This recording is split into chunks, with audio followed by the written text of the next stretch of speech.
విశ్వక్ గారు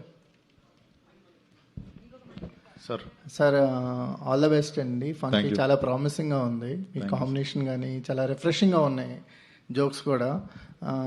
అంటే మన అర్జున్ గారు మాట్లాడుతూ మీకు ఆల్ ద బెస్ట్ చెప్పారు. అంటే yesterday I forgot to mention, but town hill అని చెప్పి మొన్న వెళ్ళిన there I mention, but definitely all the best for Seetha Payanam and also all the best for Couple Friendly. So all the films look like very fresh for audience. So definitely ఆయన మాట్లాడింది కూడా నాకు చాలా చాలా మంచిగా అనిపించింది. So life is, I think this is life. మనకి ఈరోజు కోపం ఉంటుంది కానీ look at the round of circle of life. మళ్ళీ ఈరోజు it's very different between like same టైంలో ఫిల్మ్స్ రిలీజ్ అవుతున్నాయి. I want his film to run and he also said like very great things on interview. So definitely rooting for Couple Friendly and also Seetha Payanam. All the best to Shobhan also. Yeah good ఒక good closure లాగా అనిపించింది.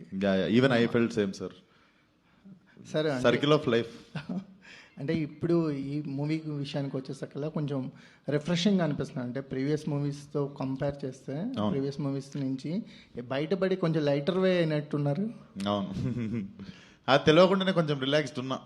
Maybe అది the energy film is carrying, film has that energy అనిపిస్తుంది. Yeah Vamsi గారు sir, అంటే మీరు అంటే ఎప్పుడు ఆడియన్స్ని ప్రిపేర్ చేయడానికో ఏమో తెలియదు కానీ కథ ఏం పెద్ద